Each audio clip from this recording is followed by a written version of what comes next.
Hi guys.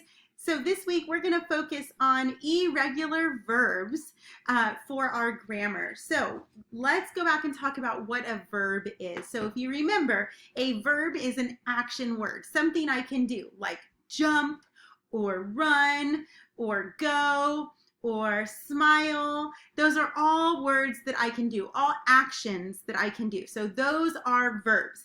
And when we are using verbs in past tense, we usually just add ed to most past tense verbs. So let's say that yesterday I got to jump on my trampoline.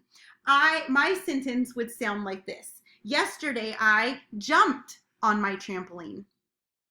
Yesterday I cleaned my kitchen. Last week we learned about verbs. So most verbs you can add ed to the endings, but there are some irregular verbs that we cannot add ed.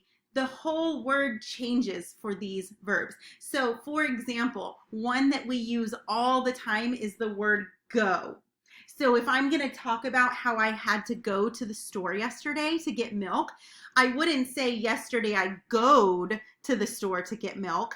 I changed that to went. Yesterday I went to the store to get milk. So certain words you can't just add ed to. They're called irregular verbs.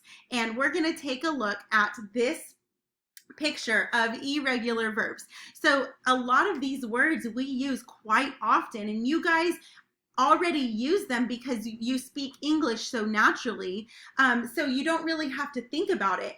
When you really have to stop and think about it is when we're writing. So when you write sentences in past tense, we have to make sure we're using the correct past tense form of a verb. So some examples are the words go, that changes to went. The word make changes to made. The word give changes to gave. The word speak changes to spoke. The word say changes to said, and that's a word we use a lot in our writing. The word run changes to ran, and the word write changes to wrote. So these are all things to keep in mind when you are reading and writing, paying attention to how the verbs work in a sentence. If you're writing a present tense, you use the verb in its regular form.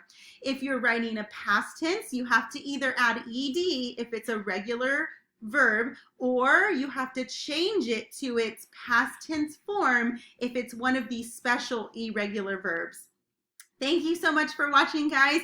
Take a look at the activities for the week where you're going to get lots of practice with irregular verbs. And if you have any questions, make sure that you reach out to me on Seesaw or Google Classroom or email, and I can explain more to you. Thanks for watching, guys. Have a good day.